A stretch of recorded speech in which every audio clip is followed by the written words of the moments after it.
What's happening, everybody? Justin, Bridgewater's Finest on YouTube, Blockbuster_guy on Twitter, and here it is, the final part of episode 0 of my weekly NFL pick show for the 2017-2018 NFL season. This being the final part of episode 0 means exactly what you think it means. In 2 days' time, on Thursday, I will be dropping the Week 1 picks ahead of Week 1 of the NFL season. Can't wait. So as you'll recall, if you've been paying attention to the first 2 parts of episode 0, we went through full AFC predictions and full NFC predictions. Thank you very much if you've taken the time to watch those. Now we're into part 3 of episode 0, and what this is going to be, it's going to be sort of a 2-parter. The first part of the episode is going to be full NFL playoff predictions for the upcoming season 2017-2018 based on my predictions that we've given over the past 2 weeks. I've got our playoff seeding, the teams that are just going to miss out on the playoffs, and it's a couple of really interesting ones, and we're going to go through the entire playoff as I predict it until we get to our Super Bowl 52 matchup and our Super Bowl 52 champion. After that, we're going to talk just a little bit of fantasy. I've drafted now 2 full fantasy football teams. I got at least 1 more draft coming up before the start of the season. That's coming up this Sunday, and it's the NFL YouTube Prognosticators Draft, which, like I've done in the past couple of seasons, I'll probably make a specific video for with the team that I wind up drafting. But I've drafted a couple of teams. They're both in PPR leagues. One, my own league, we've swapped over to Dynasty starting for the season, so it's a Dynasty startup draft. Keep that in mind.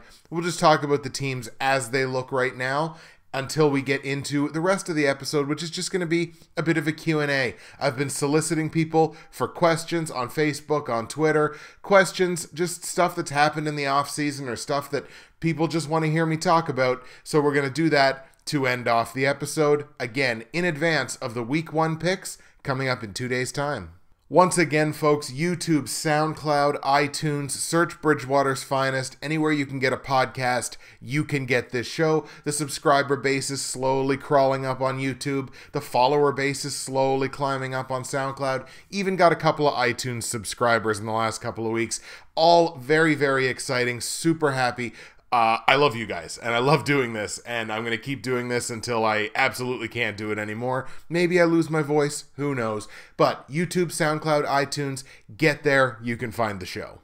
Also, guys, the Pick'em Leagues. We've gotten HATBOX's numbers up to 23. In my Pick'em League, we only added 1 person this week, and it was HATBOX. Come on, guys. What are you waiting for? Get your opportunity to get shouted out on the show on a weekly basis. football.fantasysports.yahoo.com/pick'em. You go to join group. The group ID is 9909. The password is bwfinest, BWFINEST. Go to HATBOX's Pick'em as well. The group ID 7881. The password is just HATBOX. All of that information in the description below, in the video, in the SoundCloud episode, in the iTunes episode. Our numbers are at 13 and 23. We need to see those numbers grow before the start of the season. What are you waiting for? Get in, join the Pick'em Leagues, get a chance to get shouted out on the show. And in case you're wondering, yes, I will be shouting out whoever wins HATBOX's league every week. Also a good time to remind you that I'm going to have some content, weekly content, 1 piece of weekly content at the start of the NFL season on the HATBOX Nation YouTube channel. That link is in the description below as well. Make sure you subscribe to HATBOX Nation. You get all of HATBOX's videos. You're going to get my content that I'm going to be producing for that channel. You're going to get Billy B's content. You're going to get all kinds of content on the HATBOX Nation channel. Make sure you subscribe. But don't worry, my show is staying on my channel. All right, without further ado, let's do this. Playoff predictions for 2017-2018. Now, if you've listened to the AFC and NFC episodes, you kind of know who I think is going to win the divisions, but we had to go deep cuts into tiebreakers to figure out the seeding, to figure out the matchups, to get to my Super Bowl champion. So let's get started. We'll do this. We'll start with the AFC as we did the AFC episode first. That was 2 weeks ago. I don't expect your memories to be that great. So in the AFC, 6 playoff seeds, here's how they break down. The number 1 seed is going to go to the New England Patriots. I've got them going 13-3, but if you'll recall, I also had the Oakland Raiders going 13-3. The Patriots are going to win this on the head-to-head tiebreaker. They play once this season, I believe. I like New England to win that game. They win it on the head-to-head tiebreaker. They take the number 1 overall seed in the AFC, and the Oakland Raiders take the number 2 seed in the AFC. They'll be getting the bye weeks heading into Wild Card Weekend. The number 3 seed is going to be the Pittsburgh Steelers, 10-6. They're going to win that division over the Baltimore Ravens. They win that division on the 5th tiebreaker, the strength of victory tiebreaker. Pittsburgh will have better wins against opponents with more wins than will the Baltimore Ravens. So on strength of victory, Pittsburgh takes the number 3 seed. That, of course, bounces Baltimore into the muddy AFC wildcard situation, which we'll talk about in just a second.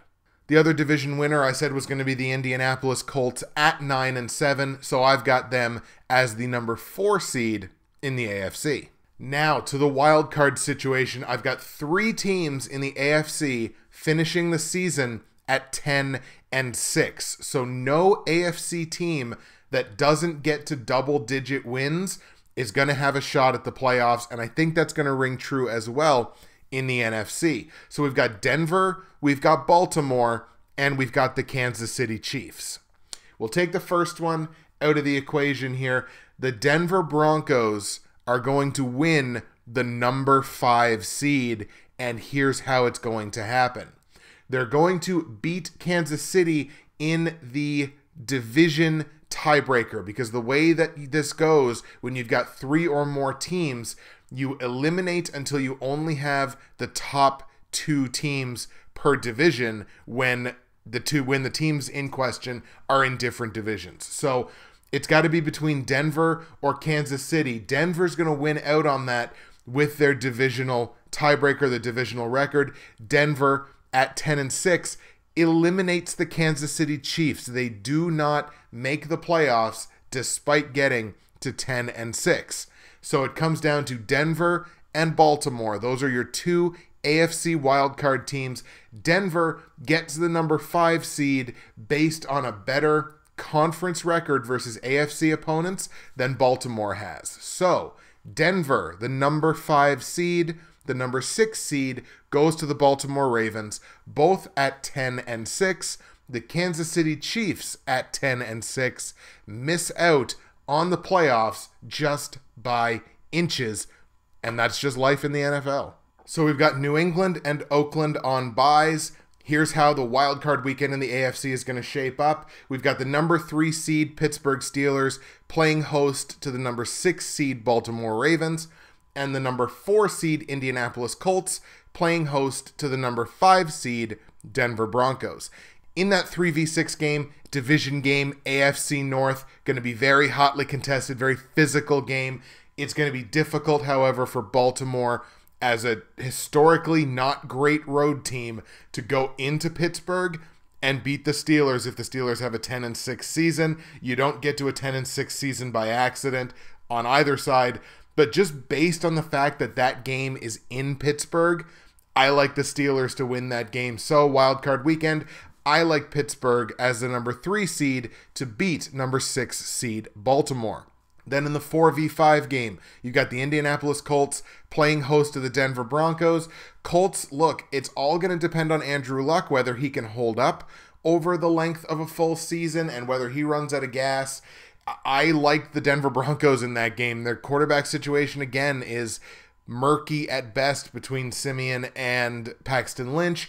But I actually like Denver to go into Indianapolis and win that game. So as the number 5 seed wildcard team, the Denver Broncos will go into Indianapolis as the number 4 seed and beat the Colts on wildcard weekend. Denver over Indianapolis. That sets us up in the AFC division round games, a 1 versus 5 matchup of the New England Patriots playing host to the Denver Broncos, and a 2 versus 3 matchup of the Oakland Raiders playing host to the Pittsburgh Steelers. In that 1v5 matchup, New England hosting Denver, I just don't think the Broncos will have the firepower to keep up with the Patriots, even with the loss of Julian Edelman, which definitely hurts. I think Danny Amendola is going to take over a large part of that offense that has now been lost by losing Edelman for the season. It's not going to be a huge seismic shift for the Patriots.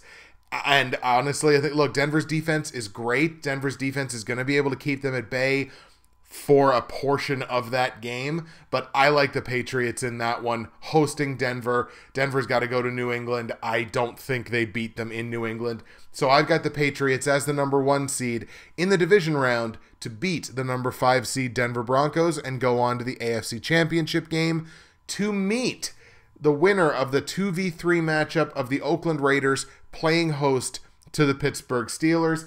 After a good 10-6 season to get the division, to get the number 3 seed, Pittsburgh going to go into Oakland, and it's just going to be too little too late on terms of the offensive side of things.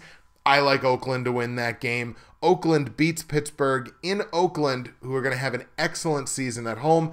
Pittsburgh's going to be a good road team, but I don't think Pittsburgh goes into Oakland and beats the Raiders in the playoffs. So I got the Oakland Raiders meeting the New England Patriots in the AFC Championship game.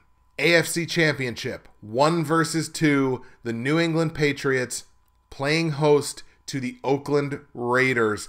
And where Denver didn't have the firepower to keep up with New England, Oakland most definitely does. You heard it here first. The Oakland Raiders win the AFC Championship going into New England and beating the Patriots in the AFC Championship game.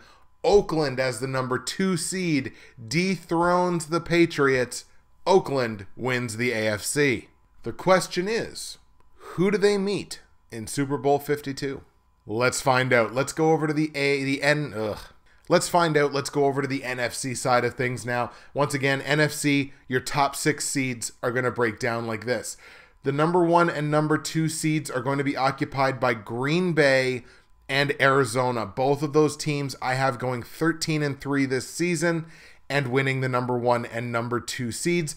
Green Bay is going to beat Arizona in that race for who gets the number 1 seed, who gets the number 2 seed, based on common games. Green Bay is going to win one more of the common games between those two teams, and that's the tiebreaker that's going to decide it. The Packers at 13-3 get the number 1 seed in the NFC. The Cardinals at 13-3 get the number 2 seed in the NFC. Determining seeds 3 and 4 once again come down to a tiebreaker, as we have both the Dallas Cowboys and the Atlanta Falcons finishing 11-5 to win their respective divisions. I've got Dallas as the number 3 seed and Atlanta as a very strong number 4 seed, and that's based on head-to-head. They play once this season. I've got Dallas winning that game, so Dallas gets the number 3 seed at 11-5. Atlanta gets the number 4 seed at 11-5. Your number 5 seed is head and shoulders the Seattle Seahawks. I've got them going 12-4. Unfortunately, they cannot win the division at 12-4 in terms of my projections, as we have Arizona at 13-3. So Seattle, a very strong wildcard team at number 5 at 12-4. And the final playoff team in the NFC comes down to the 2 teams in the NFC that I've got also finishing 10-6. So once again, if you don't get to double digits, I don't think you're making the playoffs this season. Those 2 teams are the Tampa Bay Buccaneers at 10-6 and the Minnesota Vikings at 10-6. And based on head-to-head, I've got Tampa making the playoffs. I think Tampa beats Minnesota in the one game that they play against each other this year. That's the tiebreaker that determines it. The Tampa Bay Bucks are going to the playoffs as the final wildcard team at 10-6, and Gio DeFranco's Minnesota Vikings just miss out on the playoffs, also at 10-6. A brief moment of silence for me for all the hatred I'm about to get from Chiefs and Vikings fans. All right, so Packers and Cardinals, they get the byes. They're on to the division round. But wildcard weekend, this sets us up for a 3v6 matchup of the Dallas Cowboys playing host to the Tampa Bay Buccaneers, and a 4 versus 5 matchup of the Atlanta Falcons playing host to the Seattle Seahawks. This season, I project the Tampa Bay Bucs to be absolutely deadly on the road. I think when they hit the road, they are going to be damn near unbeatable. That was kind of the case last season. They were an incredibly good road team last year. I think that only gets better this season. I'm expecting huge things out of the Bucs. I'm officially a Bucs believer, and I think the Bucs are going to go into Dallas and beat the Cowboys on Wild Card Weekend. 3 versus 6. I've got the underdogs, the number 6 seed Tampa Bay Bucs going into Dallas, beating the Cowboys. Bucs go on to the NFC division round. Then in that 4v5 matchup of Atlanta playing host to Seattle, it's not that I think Atlanta is necessarily a hugely better team. Like, Seattle still has that incredible defense, but again, Seattle, historically not a great road team. They'll have to cross the country to go to Georgia, go into Atlanta, and play the Falcons. And I don't think they win that game. So I'm going to give Atlanta, the number 4 seed, that victory over Seattle to go on to the division round in the NFC. Atlanta beats the Seahawks. So in the division round, that leaves us with the David versus Goliath matchup, 1 versus 6. We always love to see that. The Green Bay Packers playing host to the Tampa Bay Bucs. And we have a 2 versus 4 matchup of the Arizona Cardinals playing host to the Atlanta Falcons. So 1 versus 6, Packers versus Bucs. Again, Bucs are going to be an incredibly good road team this season, but that's going to be back-to-back roadies where they have to go to Dallas and then have to go to Green Bay. 2 extremely difficult buildings back-to-back to win games in. Back-to-back road games, it's a bad bet to begin with, but especially in those kinds of buildings, and having to win in Green Bay in December, or in January, sorry, when you play usually in Tampa Bay, it's going to be a cold weather game. I don't like the Bucs' chances in that game. I'm going to take Green Bay at home to beat the Bucs in the NFC division round to go on to the NFC championship game. Aaron Rodgers and the Packers go into the NFC title game once again with a victory over the Bucs. That other matchup, 2 versus 4, Arizona taking on Atlanta. Atlanta was actually a good road team last season. I think they were either 5-3 or 6-2. I should have that information right here in front of me. They were 6-2 on the road last year. Incredibly good road team, in fact. Anytime you can be better than 500 on the road, you're doing something right as a franchise. Having to go into Arizona to play the Cards, where I think the Cards are going to be 7-1 at home this year, have an incredible record, a great offense. The defense, I think, should come around and play better than it did for the vast majority of last season. I'm going to give the edge there to Arizona, but that's going to be an incredibly tight game. Take the over in that game for sure. It's tight, but I'm going to give it to Arizona. I like the Cardinals at home to beat the Falcons in the NFC division round to go on to the NFC championship game. That sets up an NFC title game of 1 versus 2 once again. Maybe I'm trying to make it quote-unquote easy on myself.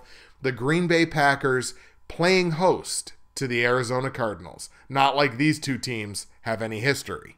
In that NFC championship game, Packers, Cardinals, kind of comes down to the same thing that I said about the Bucs.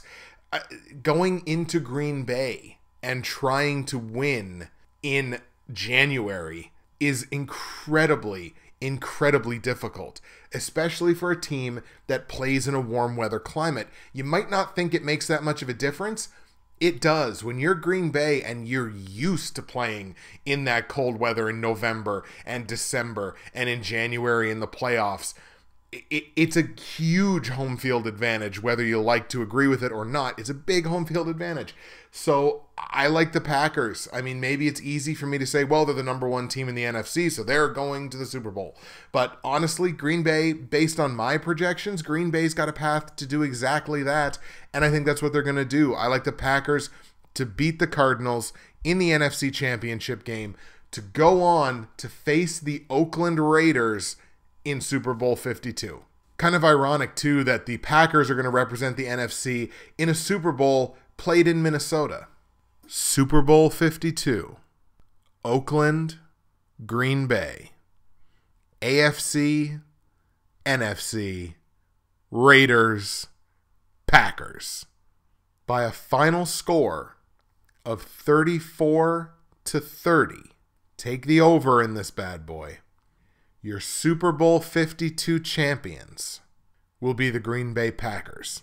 Aaron Rodgers gets his second Super Bowl championship. He probably wins the MVP, let's be perfectly honest. I like Rodgers and the Packers to go from 0-0 before week 1 all the way to Super Bowl 52. You heard it here first. My Super Bowl 52 champion, the Green Bay Packers.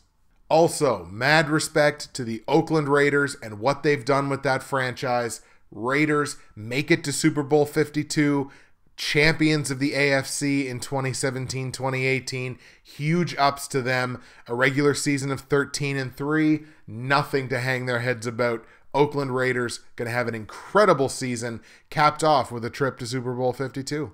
So that's my projection. Packers, 34-30 victory over the Raiders in Super Bowl 52. What's your Super Bowl prediction, your playoff predictions? Who makes it? Who doesn't make it? Let me know all of that in the comments section below. And if you absolutely hate me for what I've said about your team, that's going to happen.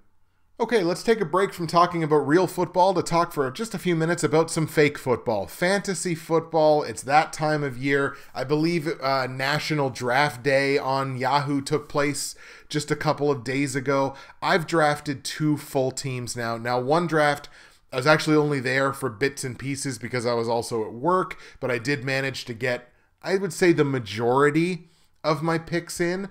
Now, what was auto-picked for me was absolute garbage. So you gotta understand here, this team has been kind of patchwork. But I'll tell you the moves that I made, like the players that I brought in not in the draft, and specify the ones that I did bring in through the draft. So this is a league called Dog Nation. I've been in this league for a few years, run by my good friend Tommy. And I have been pretty successful in this league. I believe I've won this league before, coming off of a 3rd place finish last season. So my draft went like this. At quarterback, we've got Aaron Rodgers and Carson Wentz as the backup. Wentz has the highest projected total of the quarterbacks that were available on Rodgers' bye week, so why not? So we grabbed Carson Wentz as the backup quarterback. At wide receiver, we start 3 every week. I've got Michael Thomas, Devontae Adams, and Sammy Watkins as my 3rd. The backups, the guys that are on the bench right now, Kenny Britt from Cleveland. I think he's going to have a decent year. And through free agency, I brought in Ted Ginn Jr. from New Orleans. You can't hate that speed. And Drew Brees is going to have himself just another downfield target. At running back, Dalvin Cook, rookie from Minnesota, and Ty Montgomery. So my running backs were a little but I did manage to grab Amir Abdullah through the draft, Bilal Powell through the draft, and then grabbed Duke Johnson Jr. in free agency. So I'm feeling okay about the running backs. Tight end situation, drafted Zach Ertz, managed to pick up O.J. Howard through free agency after the draft. See if I can capitalize on any rookie success that O.J. Howard might have. Chris Boswell from Pittsburgh is my kicker. I managed to pick up also Baltimore and Tampa Bay's team defenses. This is a very high defensive scoring league. We also have individual defensive players, which we're going to have in this league and in the next league that we're going to talk about as well. So we start 4 just any defensive player slot and 4 players specifically on the defensive line. My defensive players, we're looking at Quan Alexander, Landon Collins, Zach Brown, and Sean Lee.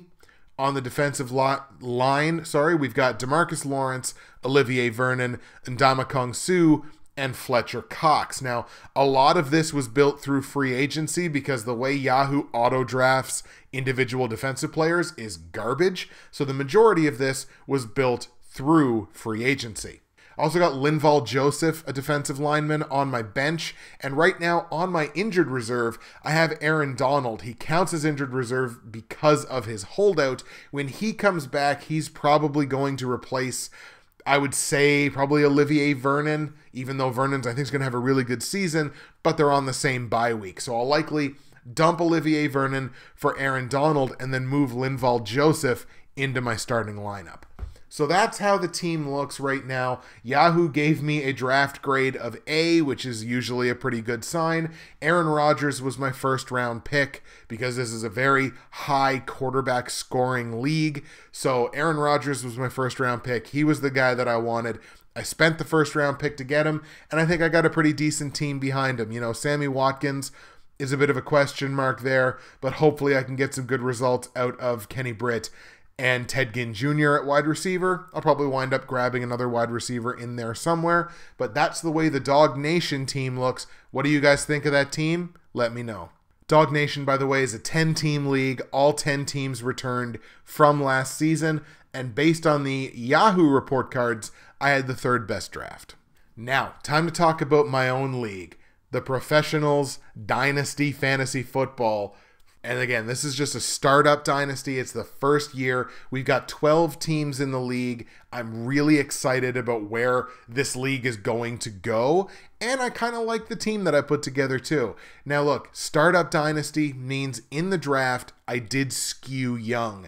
And the vast majority of what I have here, in fact, I think pretty well everybody except for a couple of the individual defensive players, which we have once again, pretty well everybody I managed to pick up through the draft. So here we go. At quarterback, Jameis Winston, and he's backed up by Phillip Rivers. I currently have Rivers on the trade block for any managers in the league who may be listening. So I grabbed Jameis Winston, and the reason that I grabbed Jameis Winston is because of my first round pick. I picked number 4 overall, and I took Mike Evans. He's the player that I legitimately feel in PPR Dynasty is the top player to get. So at number 4, I did manage to get Mike Evans, and that was the easy pick for me. So I managed to grab Jameis Winston as well. Every Winston to Evans touchdown, boom, that's double points in my pocket. Now we start 2 wide receivers every week, so I paired Mike Evans with Davante Adams from Green Bay. Might as well get a piece of whatever Aaron Rodgers happens to throw his way. Last year, it was 75 catches for 997 yards and 12 scores. I would certainly take that once again. At running back, had an interesting experience with the running back position because of where I drafted. By the time we got back around to the second round, a lot of the elite running backs were not there. So my strategy, since we're in Dynasty, was to go rookie and see who worked out. Leonard Fournette from Jacksonville and Dalvin Cook from Minnesota. Right now, were the first 2 running backs that I took in the draft. I went rookie, and we're going to see how the 2 of them work out. Leonard Fournette by volume should be fine. Dalvin Cook, obviously he's got Latavius Murray there now in Minnesota, so it'll be interesting to see how that goes. But Leonard Fournette and Dalvin Cook are the 2 current starting running backs. At tight end, I managed to grab Jordan Reed, and I'm backing him up just for this season with Dwayne Allen, kind of maybe banking on a Gronk injury, have him miss a couple of games, see if Dwayne Allen can do something with Tom Brady in that New England Patriots offense. I know he's mostly been used as a blocker so far in the preseason, but we'll see what a good pass-catching tight end who's not named Gronk can do in that offense. You know, Martellus Bennett did pretty well last year. In this league every week, we also start 2 players at the wide receiver, running back, or tight end. So we just got 2 flex positions on offense. Right now, those are filled by Jamison Crowder and Bilal Powell. Jamison Crowder, I think, is going to have an excellent season in Washington. Bilal Powell is a PPR monster in New York, and it looks like he's probably going to get the majority of the reps this season. So he could be a big add in a PPR format for me, and he's not, as far as I remember anyway, not super old. When was he born? 88, so not terrible. Other sexy position players, those being the wide receivers or the running back. My other wide receiver compliment is Tyrell Williams from the Chargers, and we're also looking at Corey Davis, rookie from Tennessee. So I'm kind of hoping that Corey Davis will develop this year very well, have a good season with Marcus Mariota, make my decisions as difficult as humanly possible when it comes to who to keep heading into next season. Oh, I should mention this other little thing, that at quarterback, I actually drafted 3 quarterbacks in this draft. My third quarterback is the ultimate fantasy handcuff, Jimmy Garoppolo. So if something happens to Brady, I got the New England Patriots starting quarterback. So you got to feel pretty good about that. Other running backs, I grabbed Derrick Henry from Tennessee. And just on the evening of the Spencer Ware injury, and just on hearing that something happened with Spencer Ware's leg, in the draft, I grabbed Kareem Hunt, and he was late too. This draft was weird. It was one of the weirdest fantasy drafts I've ever taken part in. So it was weird. Kareem Hunt was still there. The guys in chat started talking about Spencer Ware just got hurt. So I grabbed him because it was my turn. He was there. Boom, I grabbed him. Rookie out of Kansas City. All Andy Reid does is create starting running backs. So now that Spencer Ware is gone, Kareem Hunt will likely wind up being one of my starters, probably over Dalvin Cook or Bilal Powell, because he's going to be a bell cow, and he's going to have every opportunity in that Kansas City offense to be a monster. So I'm so happy about picking up Kareem Hunt. Mason Crosby is my kicker. If you got to have a kicker, why not take one of the best in the game? We do not play team defenses in this league. Instead, we build our own through individual defensive players. So the way my individual defensive players are set up in this league, you have one player just at a random at any defensive spot. You have 2 dedicated defensive backs, 2 dedicated defensive linemen, and 2 dedicated linebackers. So we start 7 individual defensive players every week. Right now, just at the plain D spot, I've got linebacker Alec Ogletree, my 2 dedicated defensive backs, Jonathan Cyprien out of Tennessee and Tony Jefferson out of Baltimore, my 2 dedicated defensive linemen, Damon Harrison from the Giants and Linval Joseph once again. At linebacker, we got Sean Lee and Kiko Alonso out of Miami. I got Byron Jones, safety out of Dallas, on my bench, and safety Sean Davis from Pittsburgh, also on my bench. And also in the IR spot right now, currently on the PUP list, but looks like he might be on track to get back at the beginning of week 1. Hopefully, Ziggy Ansah from Detroit, because he can take over and be that backup defensive lineman, a pretty darn good defensive lineman as far as he can return to his form from 2015, which I think he should be able to, and relatively young, so Dynasty, it made sense. That's my team in my Dynasty League. What do you think of that team? How do you feel about it? Let me know in the comments section below. Once again, this is a 12-team league, and according to Yahoo, I was only tied for 3rd, but possibly as low as 7th in terms of how the draft went.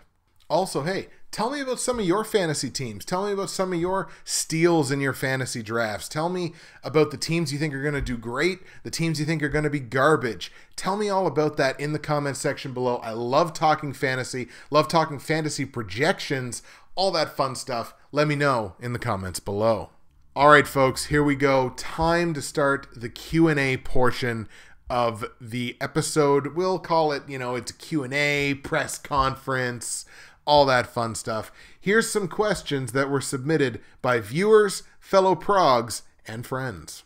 Logan Schiff wants me to talk about the Zeke Elliott investigation and subsequent suspension. I think specifically he had asked, do you think that the investigation had gone on too long? Do you think it was being intentionally delayed? Things like that. I'm not much of a conspiracy theorist. Go to Geo if you want your conspiracy theories. But I don't think it was being intentionally delayed. But again, I have to admit that I don't know enough to say one way or the other. I don't think it was being intentionally delayed. I think they were doing their due diligence. As far as the suspension, the appeal process is still kind of ongoing. I think final comments in the appeal are going to take place on Friday, I think, if I'm correct in saying that. I still full well believe that on appeal, the suspension will be reduced. I don't think it'll be removed, but I think it'll be reduced. 2 games, I think, would be probably ambitious. 4 games sounds about right to me, so I figure it'll be reduced from 6 games to 4. But, you know, it's going to be real interesting to see how Dallas, if it's not reduced, is going to manage in those first 6 games. If you remember from last week's NFC episode, I have Dallas in those first 6 games going 4-2, losing at Arizona and against Green Bay. But they've got some relatively easy games in there. Like, I mean, they've got the Rams at home, and then they go to play the 49ers in week 7, which would be the last week without Zeke. So, nice rhyme there. That actually was not planned at all. But, so I think they're going to do just fine in there, and again, have an excellent season at 11-5. I do still think the suspension's going to be reduced on appeal, but we'll have to see how it happens. Andrew Warren and Chris Carter both want me to talk about Colin Kaepernick. And for anyone who is already an NFL YouTube prognosticator, this is going to be so much rehash on Colin Kaepernick. But I'm going to try to make it short. Because, like, more has kind of happened. I mean, look, I'm not surprised, and I don't blame anybody for being sick of this story. We've been talking about it for a year. Like, the 1-year anniversary of when this protest started just passed. So we've been talking about Colin Kaepernick in this context for a year. So I understand if people are fatigued about it. Let's do a little bit of a rapid-fire Q&A here. Does Colin Kaepernick deserve to be on an NFL roster? Absolutely. The numbers indicate that he deserves to be on an NFL roster, and the people that want to fudge the numbers to try and pretend that they don't say that are lying to you. They're just plain lying to you. I'm not saying Colin Kaepernick should be a starter in the NFL. I'm saying he's good enough to be on an NFL roster. To be somebody's backup, to be a mentor to a young quarterback, Colin Kaepernick is good enough to be that, and if an injury happens, he's good enough to step in. Colin Kaepernick will not cost you a game.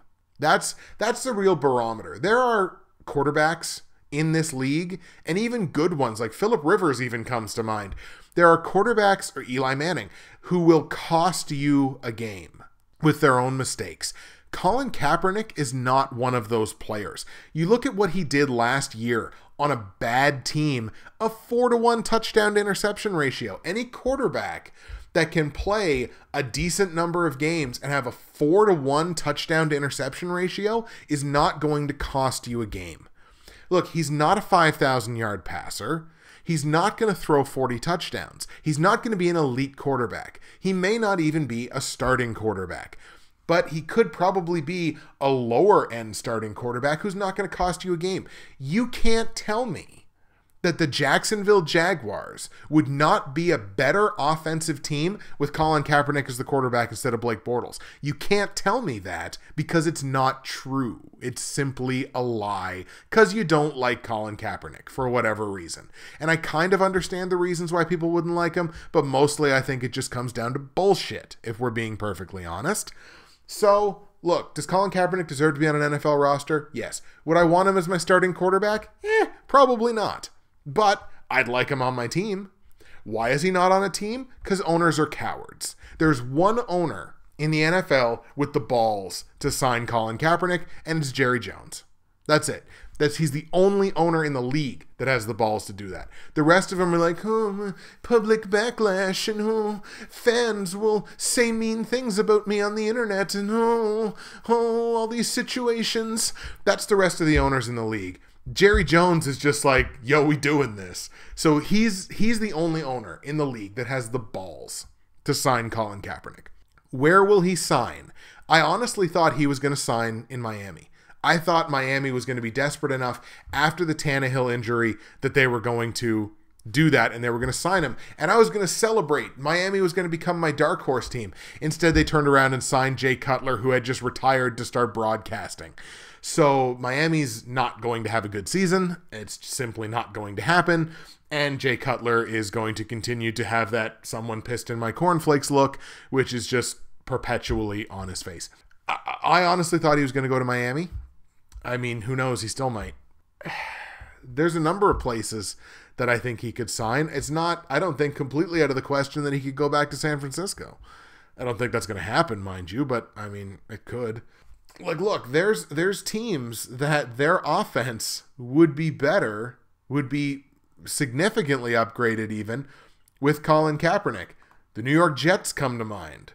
The Chargers probably not, but hey, as a backup quarterback, if Rivers ever gets hurt, friggin' why not?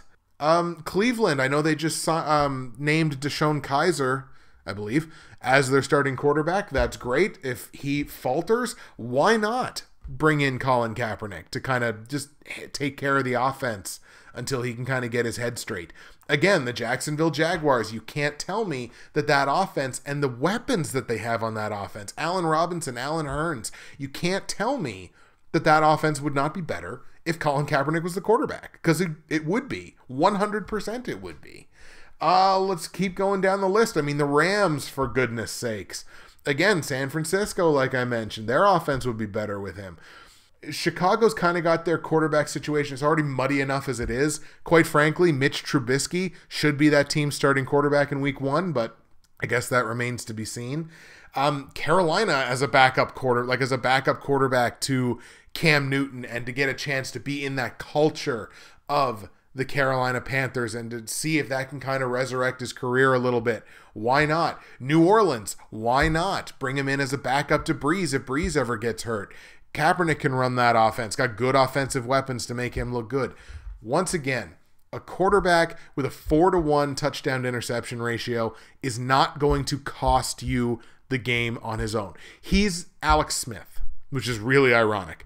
He's Alex Smith. He's a game manager that's not going to cost you a game directly. Why not bring him on? Oh, that's right. Oh, the public backlash, and oh my gosh, what are people going to say? And people are going to burn jerseys, and people are going to say they're going to boycott despite the fact that they've already bought season tickets, and oh my God. All it takes is one owner not being a coward. That's all it takes. Once there's one owner that needs a quarterback that's not going to be a coward about it, Colin Kaepernick will be on an NFL roster. Hey, Jerry Jones. Something to think about.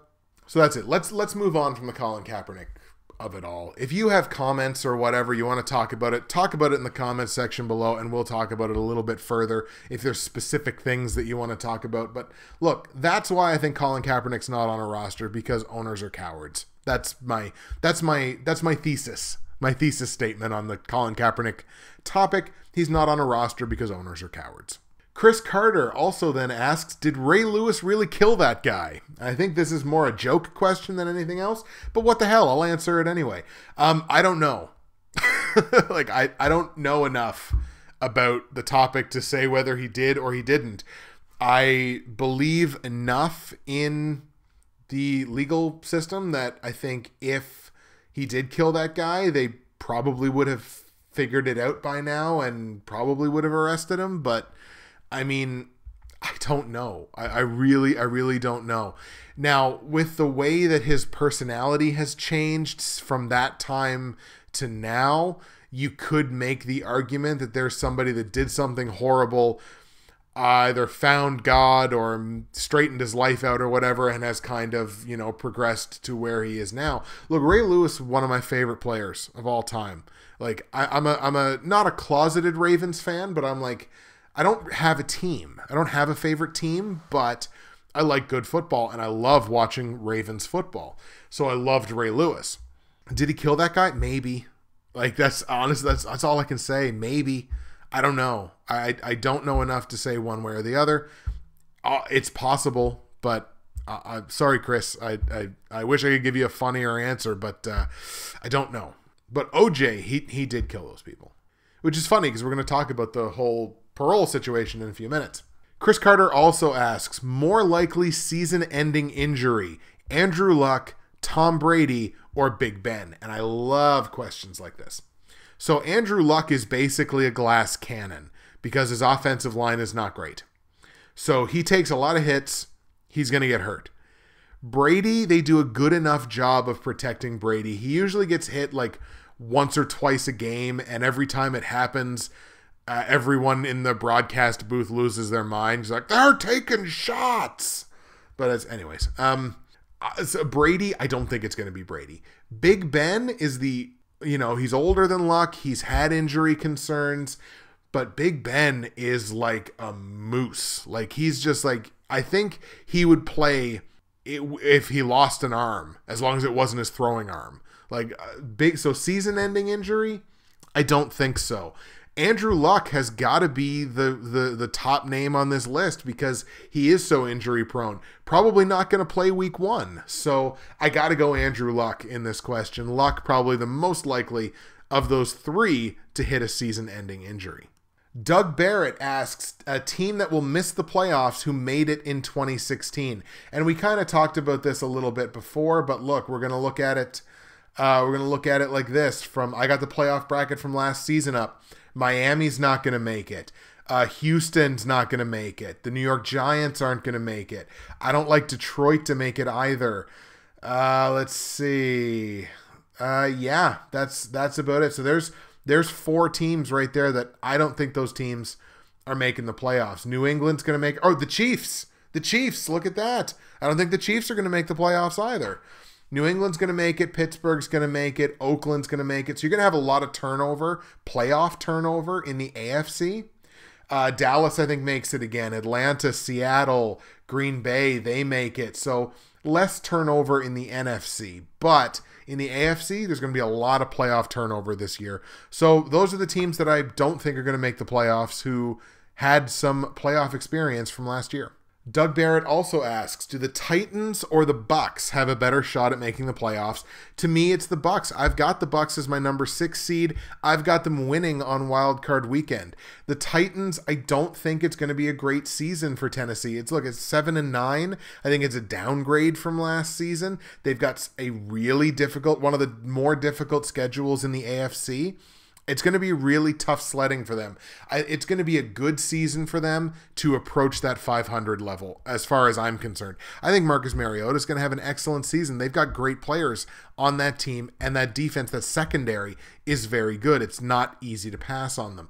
But as far as which of those 2 teams has a better shot at the playoffs, to me, head and shoulders, it's the Bucks. Thank you, by the way, to Logan, Andrew, Chris, and Doug so far for their questions. Doug also gets his last question in here, Doug Barrett.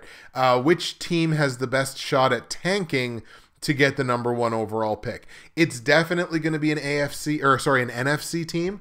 It's either San Francisco or the Rams. It's one of those NFC West teams.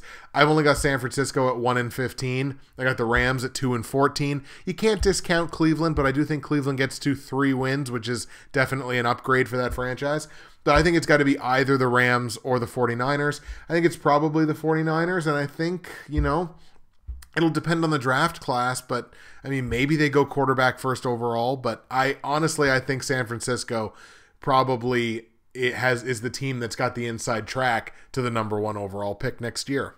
Now, Andrew G. Royal asks about the O.J. Simpson parole. So let's talk about the O.J. Simpson parole. I firmly believe that O.J. Simpson killed those people back in the day. I firmly believe that he got off on a technicality. The whole glove thing, everything like that, the Chewbacca defense, all that shit. I think he got away with murder. He was in jail this time for something unrelated to that. I can't remember what it was right off the top of my head. The judge who sentenced him basically sentenced him through double jeopardy. This was a judge that decided O.J. Simpson got away with murder, so here he did something else, and I'm going to retroactively punish him for the other thing. It may seem like justice, and in some perspectives, it probably is. But it's not the way the legal system works. It's just not. It's not the way it works. And he was sentenced for a crazy amount of time for the thing that he did.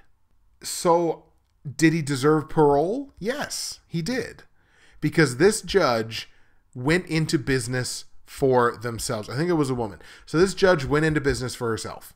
This judge decided unilaterally to say, I'm not going to follow the word. She could have followed the word of the law and given the maximum possible penalty for what happened, for what he did this time around. But she didn't. She did more than that. He deserved to get parole based on what he actually did, and being apparently a relatively model prisoner. Sorry, he deserved to get paroled. I'm sorry. That's the way I feel about it. I do believe that he got away with murder, but he deserved to get the parole. That's my opinion on it. If you disagree, let me know in the comments section below. Let's talk about it. But as far as I'm concerned, my opinion right now is that he deserved to get paroled. Andrew, thank you for your question. Matt Coombs, Matt the NFL Fanatic, asks about the futures of borderline QB1s, and he specifically mentions Blake Bortles, Ryan Tannehill, and Sam Bradford. Now, you can very easily lump Ryan Tannehill and Sam Bradford together. They're relatively close in age, probably relatively close in skill level. Everybody always talks about, oh, Tannehill, borderline elite, blah, blah, blah. So look, Tannehill's now out for the season with an injury. Sam Bradford is basically keeping the QB1 spot in Minnesota warm for Teddy Bridgewater when he can finally come back. I think their future is basically the same. Within a couple of years, both of these guys are going to be backup quarterbacks, veteran backup quarterbacks, to help a young quarterback along. I hope Sam Bradford stays in Minnesota. I think it's a good fit for him. He can help bring Teddy Bridgewater along as a veteran quarterback, a good veteran quarterback. I like Sam Bradford in Minnesota. Ryan Tannehill is probably not going to have his job in Miami for much, much longer, I don't think. That's my personal opinion. I could be totally wrong. But I think his destiny is probably the same. A veteran backup quarterback somewhere helping a young guy along. Blake Bortles will not be in this league in 3 years. He won't. He's unfortunately, and I got nothing against Blake Bortles, unfortunately, I believe him to be a failed experiment. I really do. Jacksonville, the situation in Jacksonville has just as much to do with that as anything else, because it's Jacksonville. They have no idea as a franchise how to win, especially not how to win on the road. And Blake Bortles doesn't do himself any favors with that. Just throwing up these, look, some of the interceptions that Blake Bortles has thrown, that I've seen him thrown, I could have picked them off. And that's a problem, because I'm a 275-pound white guy. I shouldn't be able to pick off his passes. I know I can pick off some of his passes. He's not going to be in the league in 3 years because he's not, as far as I'm concerned, he's not good enough or doesn't have the reputation enough behind him for somebody to bring him on as a veteran, veteran leadership, veteran backup, because he doesn't have good leadership experience because it's all been in Jacksonville. So quite frankly, again, I think they're going to be decent this year. But it's Blake Bortles is going to have very little to do with that as far as I'm concerned. So Tannehill, Bradford, veteran backups in a couple of years as far as I'm concerned. Blake Bortles, within 3 years, you heard it here first. He ain't going to be in the league anymore. Welcome to the CFL.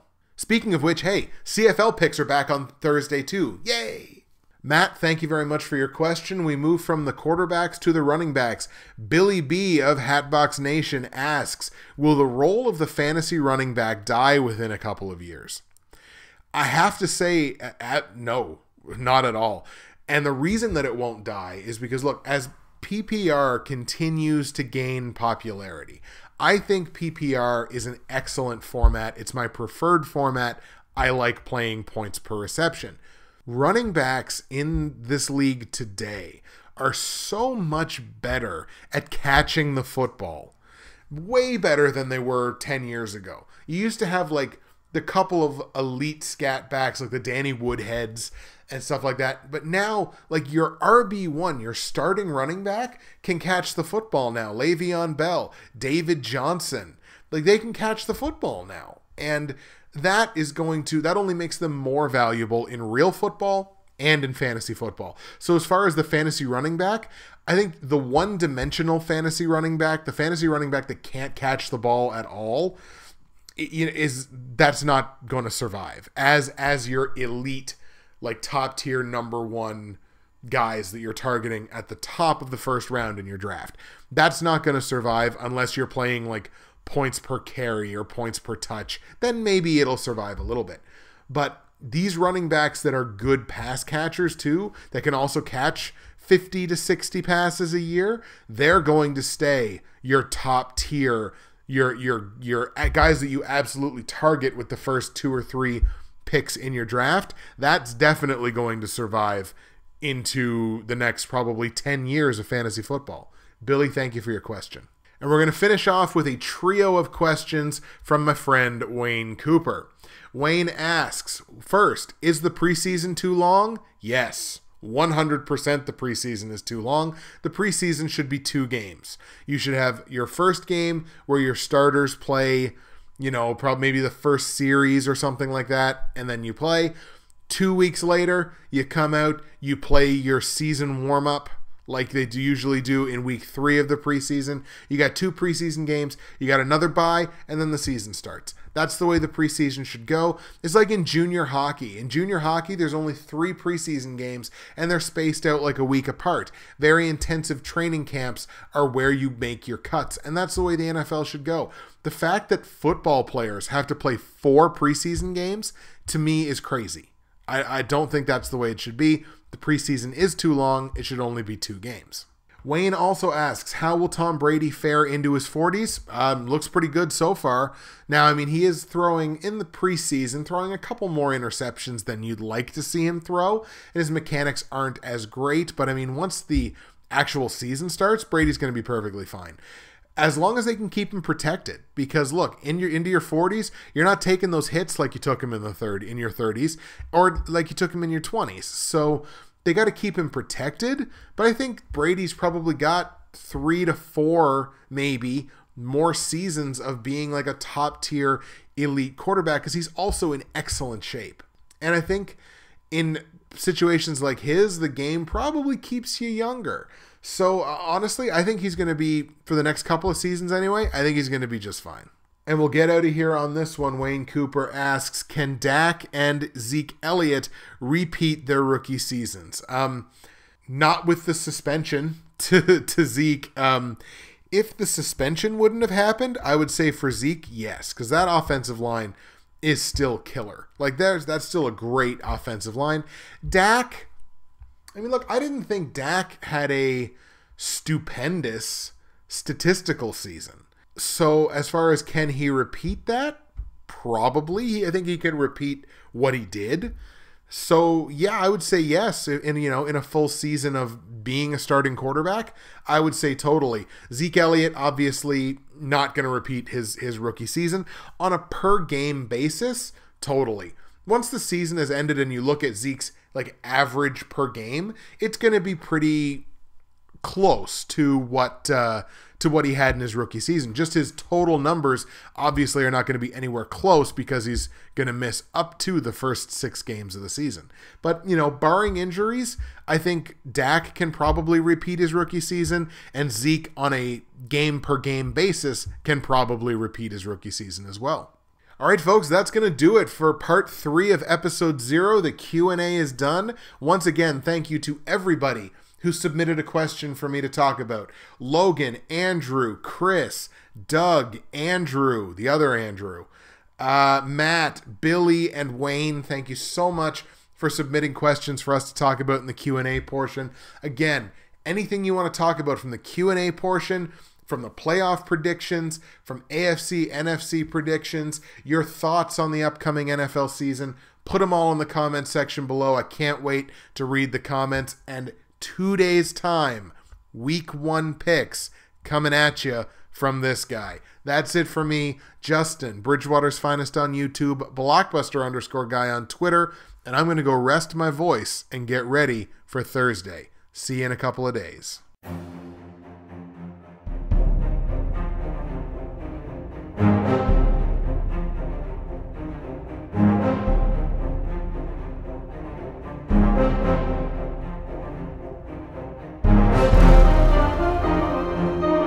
Bye.